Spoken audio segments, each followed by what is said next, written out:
Je vous retrouve aujourd'hui avec une nouvelle vidéo. Alors, je vous avais gardé sous le coude, comme on dit, la petite mise en couleur des deux oiseaux, en fait, que je voulais vous garder en temps réel. Donc, vous avez la vidéo tuto de cette page d'Art Journal dans sa globalité en version accélérée déjà chargée sur ma chaîne. Et puis, je vous avais dit que je vous ferai deux autres vidéos à part en temps réel sur des mises en couleur. Alors là, c'est pour les oiseaux et puis vous en aurez une autre avec les feuillages. Alors là, je travaille avec des crayons aquarellables. Alors je vous commente pas au moment où je fais. Je suis en voix off. J'ai pas pu trouver du temps pour être toute seule dans mon salon pour pouvoir parler en même temps que je faisais ma petite réa pour pas déranger tout le monde. Donc là, je travaille avec les crayons de couleur aquarellable Albrecht Dürer. C'est la marque Faber-Castell. Et je travaille sur un papier qui n'est pas un papier aquarelle, c'est un papier mix média. C'est la marque SMLT, un papier dont je vous ai déjà parlé dans mes petites vidéos matérielles. Et puis, l'encre que j'ai utilisée ici pour tamponner mon motif, c'est une encre Versafine Clair Nocturne. C'est la version noire. Alors là, je vous propose une mise en couleur avec un dégradé avec des couleurs différentes. Je vous ferai plus tard, quand l'occasion se présentera, une autre vidéo sur un dégradé une seule couleur. Parce que bien sûr, on peut très bien faire un dégradé avec une seule couleur. La méthode est un tout petit peu différente. Il n'y a pas grande différence, mais on ne prend pas le truc par le même bout, je vais dire. Là, c'est un dégradé plusieurs couleurs. L'aile ici que je suis en train de travailler. Alors, je vais mettre en couleur deux motifs d'oiseaux avec vous, donc j'ai vraiment le temps de vous expliquer. Le motif d'aile ici est travaillé avec une sorte de camailleux, c'est-à-dire que je vais travailler du bleu vers le violet. Et puis ensuite, pour le corps, je vais travailler avec vraiment des couleurs différentes pour me faire un dégradé du jaune jusqu'au orange. Alors, vous voyez, là, je suis en train de travailler avec un pinceau à réservoir. Je ne sais pas quelle marque c'est, peut-être la marque Pilot. J'en ai plusieurs. J'ai les Derwent aussi, mais qui ne sont pas forcément mes préférés. Enfin, voilà, j'ai l'habitude avec ceux-là. Je travaille avec la taille médium, donc c'est dans ces pinceaux à réservoir, dans les pointes vraiment pinceau classique. Vous avez le S qui est le small, le M médium et le L pour large. Le large ne me sert pas, moi, parce que c'est plus pour faire des fonds et dans ces cas-là, j'utilise mes pinceaux et mon godet d'eau.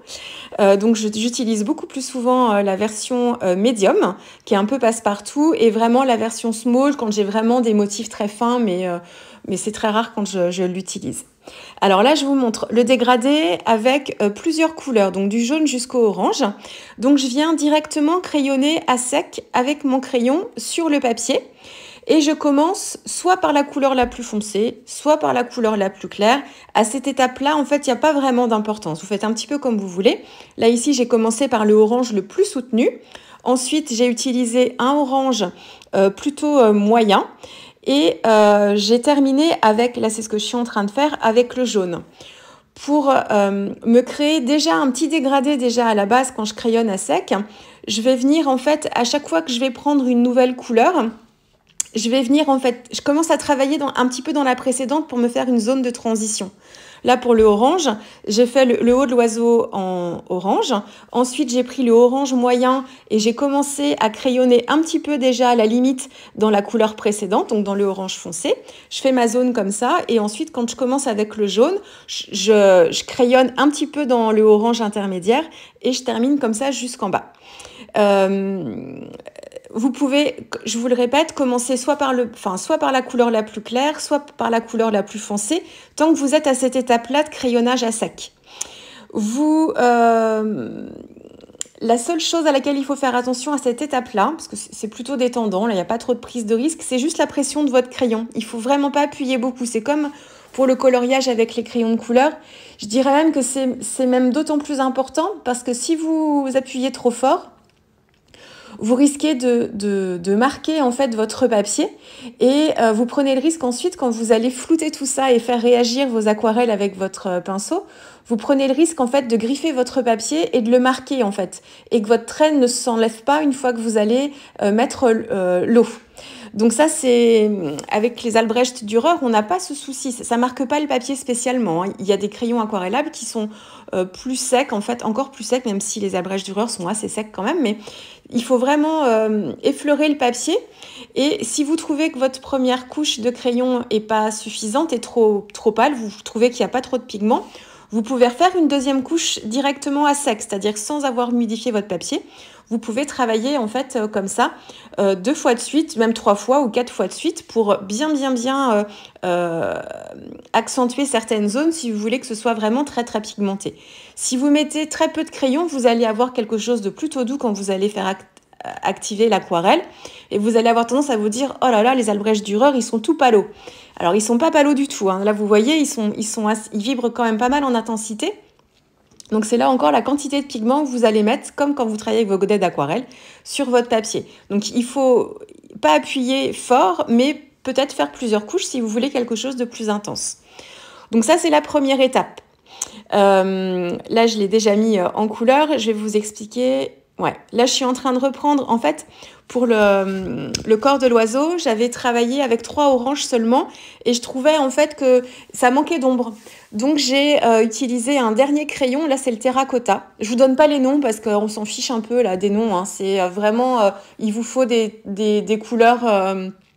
Là, si vous voulez faire ce dégradé, il vous faut un orange soutenu, un orange qui soit entre le orange et le jaune et un jaune. Vous voyez bien dans les couleurs, hein, donc, puis vous pouvez le faire avec toutes les couleurs que vous voulez. Je ne vais pas trop insister sur les noms. Mais là, en fait, ça manquait vraiment d'ombre. Donc, j'ai utilisé un orange qui était un petit peu plus désaturé et je l'ai appliqué, en fait, sur le haut de mon oiseau. Donc, j'avais déjà séché l'oiseau, pour voir un peu ce que ça donnait. Et ensuite, j'ai continué le travail avec mon crayon orange un petit peu plus foncé. Donc, je suis venue prendre avec la pointe de mon pinceau sur la mine de mon crayon, en fait, du pigment pour venir travailler plus précisément. Et ensuite, pour refaire une couche, j'ai refait une couche en fait. Donc, on peut très facilement, une fois que votre aquarelle a séché, quand vous avez réactivé vos pigments, vous pouvez très facilement revenir crayonner par-dessus et faire des couches successives à ce moment-là. Vous n'êtes pas obligé de le faire dès le départ si vous ne savez pas encore trop à l'avance ce que ça va donner, hein. Vous pouvez le faire après coup. Donc là, pour le orange foncé, je l'ai mis vraiment précisément en venant avec la pointe de mon pinceau sur le crayon et je suis venue travailler comme ça l'ombre sur le côté gauche. Et par contre, le jaune et le orange moyen, je suis venue crayonner directement sur le papier et ensuite j'ai activé avec le pinceau. Donc là, je suis en train de faire la tête. Donc vous voyez, je commence par crayonner. Donc c'est une étape qui est plutôt détendante, hein. C'est assez agréable à faire. Je trouve ça plus rapide. Vous me direz, vous, c'est pour celles qui ont l'habitude ou qui en font, si vous faites en version crayon et en version aquarelle aussi, ce que vous trouvez le plus rapide. Moi, je trouve que c'est plus rapide et je trouve que c'est peut-être même plus simple. Là aussi, vous me direz, pour celles qui font les deux. Quand je dis les deux, c'est pour celles qui mettent en couleur avec les aquarelles classiques en godet et celles qui mettent en couleur avec les crayons aquarellables. Je trouve ça plus simple parce qu'en fait, on applique déjà une première couche de couleur et on travaille un petit peu le dégradé déjà à sec. Et le plus dur dans l'aquarelle, c'est la gestion de l'eau. Ça, c'est pour tout le monde pareil. Alors, on l'apprivoise plus ou moins vite, mais dès le départ, le côté technique de l'aquarelle, c'est la gestion de l'eau. C'est souvent trop ou pas assez, ou je vais créer des auréoles. Enfin, c'est l'eau qui rentre toujours en compte à ce moment-là, quand on travaille l'aquarelle. Ici, on travaille à sec déjà une première étape. Donc, je trouve que c'est déjà... On n'a pas cette technique-là déjà à gérer dès le début. Et puis ensuite, alors je ne sais pas vous si vous faites comme moi, mais moi, les pinceaux à réservoir, je les utilise seulement quand je travaille les crayons aquarellables. Quand je fais avec mes godets d'aquarelle, j'ai mon pinceau, mon godet, mon chiffon et je travaille comme ça. C'est ce qui permet aussi, je trouve, moi, d'avoir un apprentissage à l'aquarelle vraiment optimal, optimum, c'est de travailler vraiment avec les outils adaptés. Alors le pinceau à réservoir, il est pas interdit. Souvent, on l'utilise quand on est à l'extérieur et qu'on veut limiter son matériel en fait. Là encore, vous faites comme vous voulez, bien sûr, hein. Mais voilà. Et sur les crayons aquarellables, on peut très bien, bien sûr, activer les pigments avec un pinceau et un godet. Mais moi, je trouve ça plus simple et plus rapide de le faire avec un pinceau à réservoir. Et c'est le seul médium avec lequel j'utilise le pinceau à réservoir. Autrement, c'est toujours... Enfin, quand je fais avec mes aquarelles, c'est toujours mon pinceau. Je trouve ça plus rapide avec le pinceau à réservoir parce qu'en fait, vous avez... alors là aussi, il faut apprendre à gérer le pinceau à réservoir, hein, mais en fait, vous avez juste la quantité d'eau. Vous gardez les poils de votre pinceau toujours humides, mais sans avoir trop d'eau. Et du coup, vous limitez vraiment la quantité, quoi. Et il y a un peu plus de précision, je trouve, et plus de rapidité. Le pinceau... Alors, je laisse la vidéo courir là sur le premier oiseau et puis je vais commenter précisément le deuxième. Le pinceau à réservoir.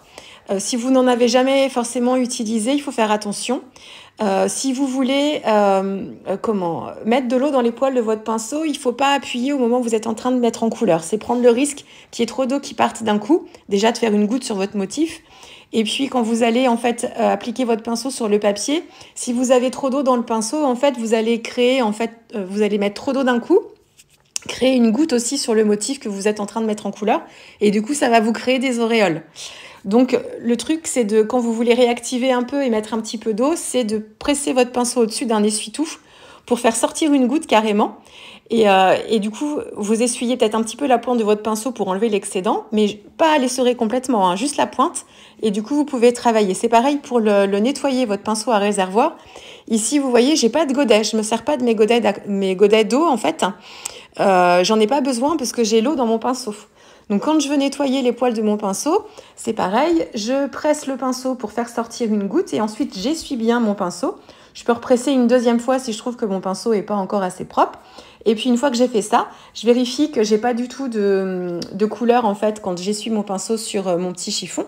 Et du coup, je peux commencer et j'ai mon pinceau qui est propre. C'est comme si je l'avais trempé dans mon godet d'eau en fait, hein. Donc là, surtout, le truc, c'est de pas presser au moment où vous mettez en couleur, surtout pour activer l'eau. Et quelquefois, quand on serre un peu trop le pinceau, quand on est un petit peu crispé, ça peut arriver, hein. Quand on est concentré, on veut pas se tromper et du coup on a tendance à serrer un petit peu le pinceau. À réservoir, faut faire attention parce que du coup si vous le serrez trop, vous risquez de faire sortir l'eau suivant comment vous le tenez aussi bien sûr, hein. Donc voilà, donc il faut être plutôt décontracté, se détendre un petit peu, se relâcher un petit peu. Mais bon, ça, c'est un petit outil qui s'appréhende plutôt bien, quoi, hein. Vous allez assez vite apprendre à vous en servir si c'est le début. Alors, je termine mon petit oiseau. Je vais vous expliquer aussi pour l'aile, vous avez vu. Donc l'aile de l'oiseau, j'ai travaillé avec un camailleux. Donc là, on voit pas forcément un dégradé de couleur. On passe pas du jaune au orange. On est du violet vers le bleu. Donc le dégradé est peut-être un peu moins flagrant. J'ai laissé une partie blanche en bas de l'aile parce que je voulais un dégradé en fait de mon violet en fait dans le bas et me faire une transition avec le blanc de mon papier. Je voulais pas tout recouvrir. Donc c'est pour ça que j'ai crayonné en fait mon aile, pas dès la pointe de mon oiseau. J'ai crayonné, j'ai laissé une partie blanche pour le papier, j'ai crayonné juste après. Et ensuite, quand j'ai mis en couleur, j'ai commencé, là je vais vous le redire pour le motif d'après, on commence toujours par la couleur la plus claire. Et on remonte vers la plus foncée. Ça va vous éviter quelques soucis, je vais vous l'expliquer après. Et donc, comme on commence par la couleur la plus claire, si je veux laisser le blanc de mon papier, eh bien, je commence d'abord par humidifier la partie blanche de mon papier et je remonte comme ça. Je laisse pas forcément le blanc de mon papier sec parce que je veux que la couleur qui vienne en fait juste après, elle se diffuse un peu dedans pour que le dégradé se fasse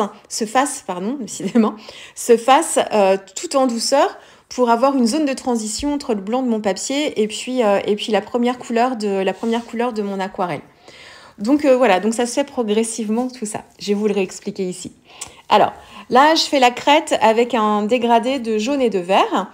Donc j'ai commencé par le bout de la crête que je vais faire jaune. Et puis ensuite, j'ai une couleur intermédiaire avec un vert plutôt tendre, un vert jaune. Et puis là, je suis avec un vert un petit peu plus soutenu pour travailler la base. J'aurais pu commencer par le vert plus soutenu à la base. J'aurais mis le vert intermédiaire et terminé par le jaune. C'était pareil. Ici, vous allez peut-être un petit peu mieux voir. Donc, je commence par crayonner le haut de mon oiseau. Donc, voilà, tranquillement. Je vais essayer de faire par tiers, comme j'ai 3 couleurs. Le premier tiers, et puis j'essaye de descendre un petit peu sur les extérieurs. Vous voyez, c'est pas complètement, je fais pas des barres en fait de couleurs. J'essaye déjà dès le départ de créer vraiment ma composition en termes de couleurs. Donc, je veux en fait le haut de l'oiseau, le haut de son corps vert, mais je veux aussi que ce soit un peu vert foncé, soutenu sur les côtés. En fait, ce qui va se trouver sous les ailes. Donc, je fais une sorte d'arc de cercle en fait. Je viens avec le vert moyen sur le milieu de l'oiseau. Donc, je commence à crayonner un peu dans le vert, en fait, dans la partie supérieure, dans le vert le plus soutenu. Donc, je fais le deuxième tiers. Et ensuite, avec le jaune, je viens, en fait, alors je commence par le bas, ou je sais pas comment je fais d'ailleurs, je me rappelle plus là. Et je remonte comme ça et je viens faire une zone de transition avec la couleur de vert moyen, en fait, qui était juste au-dessus. Et là, je commence à activer mes petits pigments. Donc, j'ai mon pinceau et je commence par le jaune. Alors là, c'est d'autant plus flagrant quand on utilise en fait une couleur comme le jaune qui se salit, entre guillemets, ou qui se teinte. Pour que ce soit, le mot est meilleur. Pour que une couleur qui se teinte beaucoup, le jaune, si je commence par travailler à activer mes pigments par le vert tout en haut et que je descends au fur et à mesure, mon vert en haut étant la couleur la plus dominante, c'est pas la plus sombre forcément, mais c'est celle qui est la plus vibrante. Eh bien, elle va venir manger le vert moyen du dessous et ça va venir manger aussi jusqu'au jaune. Et je vais plus avoir en fait un jaune, je vais avoir un vert je vais avoir un jaune qui sera teinté un petit peu de vert. Donc c'est d'autant plus flagrant quand on fait comme ça avec un dégradé avec un jaune.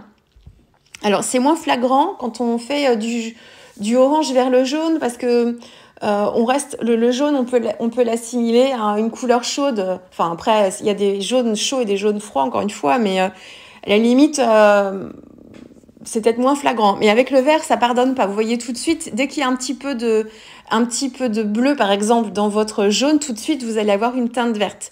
Bah là c'est pareil. Donc on commence toujours par la couleur la plus claire ou la plus douce et on remonte comme ça vers la couleur la plus intense ou la plus foncée. Ça évite d'avoir un motif qui va en fait manquer de nuances et ça anéantit tout le travail de dégradé que vous avez fait à sec avec votre crayon juste avant. Là, je suis en train de faire les ailes, donc je suis avec le même dégradé que pour l'oiseau précédent. Donc j'ai un indigo pour la couleur la plus foncée, un bleu d'Indentrène pour la couleur moyenne et un violet en fait, c'est le Delft Blue. Pour moi, c'est un violet en fait pour la couleur la plus, pas la plus claire là, mais pour le violet. Et vous voyez, je commence du bas. Et je remonte. Alors là, j'ai pas laissé beaucoup de blanc. J'ai travaillé l'aile en fait vraiment dans sa globalité. J'ai pas voulu faire comme le premier en fait, mais la technique est la même en fait. Je commence par travailler avec un pinceau déjà bien propre, hein, et ensuite je commence par, voilà, vous voyez, je commence par activer les pigments. Quand je veux laisser du blanc, comme là j'en ai un tout petit bout sur l'aile de droite, je m'attarde pas trop en fait à redescendre avec mes pigments. Je continue vraiment le travail. Je redescends pas à ce moment-là. C'est prendre le risque sinon de mettre trop de pigments en fait, parce que à ce moment-là, mon pinceau il est bien chargé en pigments. Dès que je le mets en fait sur le crayon, posé sur le papier, il va se charger déjà beaucoup en pigments. Donc si je redescends, eh ben je vais teinter complètement le bout de mon aile comme j'ai une toute petite surface. Donc j'active un petit peu et je fais vraiment je remonte progressivement vers le haut de l'aile. Je vais rincer mon pinceau, donc je fais couler une goutte sur le chiffon, je l'essuie bien. Et à ce moment-là, je vais refaire un petit dégradé vers le bas. Mais il faut faire attention parce que vous avez votre pinceau qui va être gorgé de pigments, hein, vraiment, hein, parce que c'est très concentré quand même. Ça c'est pour les ailes. Donc là je fais son cou, on va dire, voilà, les petites plumes au niveau de son cou et de sa tête. Donc là je suis dans les mêmes couleurs que pour le premier oiseau. C'est exactement la même chose. Donc, c'est toujours la même technique. Vous voyez, donc là, en plus, je commence ni par le bas, ni par le haut. Je fais le milieu. Après, ça dépend aussi, quelquefois, quand je veux être précise sur une zone, c'est-à-dire, là, je veux essayer d'être équilibrée. Donc, je commence par la zone du milieu, puis ça va me déterminer, en fait, la proportion que j'accorde à ce orange moyen. Qu'est-ce que j'ai pris comme orange? Alors là, j'ai fait quoi? J'ai pris le jaune, Ouais, j'ai laissé le orange moyen. J'ai fait le jaune, le orange plus soutenu et le orange désaturé. Et en fait, j'ai mis le orange plutôt soutenu sur la zone du milieu. Et ensuite, j'ai travaillé le haut et j'ai travaillé le bas avec le jaune. J'ai ajusté comme ça un petit peu mes zones de pigments et mes zones de couleur. Donc, en fait, on fait, encore une fois, hein, on fait vraiment comme on veut. Il faut pas il faut pas s'enfermer en fait dans une technique. Souvent, on commence par un côté et puis on finit par l'autre, mais on peut commencer par le milieu aussi. Ça dépend vraiment de ce qu'on cherche à faire. Et quelquefois, quand les zones sont assez importantes ou quand on a beaucoup de couleurs, on peut commencer par, mettons, on est 5 couleurs, et ben on peut commencer par la couleur du milieu. Et puis ensuite, comme ça nous permet d'avoir un motif assez équilibré. Autrement, c'est pas toujours facile d'apprécier le dégradé sur 5 couleurs sur une zone. On peut commencer par travailler la zone du milieu et puis ensuite, on essaye de travailler par moitié. Enfin voilà. Donc, il faut pas s'enfermer dans une technique. Il faut, au fur et à mesure, de toute façon, c'est comme pour tout. Après, on adapte et puis on fait en fonction des motifs que l'on a. Donc, j'ai activé mes petits pigments de la même façon. Donc, c'est toujours à peu près le même travail, hein, vous voyez bien. Hein. Là, je fais les petites papates. Elles sont toutes fines, toutes fines. Alors, j'ai fait un tout petit dégradé. Bon, vous le verrez pas, vous le verrez pas, mais moi, je sais qu'il est là. Et vous voyez, je suis toujours avec. Alors, est-ce que j'ai gardé? Je suis toujours avec la taille moyenne. Hein, donc, je travaille vraiment avec la pointe. Essayez de pas trop écraser votre pinceau à réservoir non plus. Essayez de travailler comme avec vos pinceaux classiques, hein, parce que vous risquez d'abîmer en fait. Là, les pinceaux à réservoir, ils sont en poils synthétiques. Vous risquez de déformer la pointe de votre pinceau si vous appuyez trop fort. Donc, faut pas essayer de trop appuyer. Normalement, vous avez suffisamment d'eau à l'intérieur des poils de votre pinceau pour que ça puisse s'humidifier bien. Il n'y a pas besoin de frotter vraiment normalement. Hein. Après, ça dépend aussi de notre technique et de notre façon de faire. Hein. Mais si vous appuyez trop fort, vous risquez vraiment d'endommager les poils de votre pinceau. Là, je travaille le bec. Donc là encore, très intense ces pigments. Donc, j'ai pas eu l'impression pourtant d'en avoir mis beaucoup. Mais vous voyez, là, le haut du bec est très foncé. Donc du coup, je rince mon pinceau vraiment sur mon petit essuie-tout. Je l'essuie bien là par contre. J'enlève vraiment l'excédent d'humidité. Et puis, je viens retirer un petit peu de pigment sur la pointe du bec pour avoir une petite zone un petit peu plus claire à cet endroit-là. Et vous me voyez souvent, comment prendre mon papier et vous le voyez plus dans le champ et je le reprends. Qu'est-ce que je fais quand je fais ça? C'est que je prends du recul. Alors, j'ai la vue qui baisse aussi, ça c'est sûr. Mon âge qui s'avance, mais c'est aussi pour avoir un point de vue différent en fait. Donc je prends mon papier, puis j'ai les lumières aussi qui quelquefois viennent m'apporter des petits reflets et pour bien me rendre compte en fait de l'harmonie globale et des couleurs et de l'intensité, je prends mon papier et puis souvent je le mets devant moi, mais quelquefois je le mets même sur le côté gauche en fait, je le prends avec la main gauche souvent et vous me voyez souvent partir à gauche avec ma main et mon motif c'est parce que j'enlève de la lumière en fait de ma lampe sur le bureau et je la regarde en fait d'un autre angle et sous une autre lumière pour voir un petit peu ce que ça donne. Voilà, y a pas de, je fais rien de spécial à part ça. Là, je complète un petit peu, donc j'ajuste au fur et à mesure après. Donc, faut pas hésiter à venir reprendre un petit peu du pigment sur la pointe du crayon. Hein, ça, vous pouvez utiliser vos crayons aussi quand vous voulez être un petit peu plus précise, comme des godets d'aquarelle. Hein.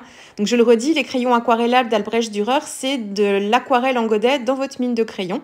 Donc, ça peut s'utiliser aussi comme ça très facilement. Voilà pour cette petite démonstration en temps réel. J'espère que ça aura été facile pour vous de suivre du coup comme ça quand c'est en temps réel. Et puis on va se retrouver avec la mise en couleur des feuilles fleurs pour l'autre motif avec les Magical cette fois. Allez, à très vite.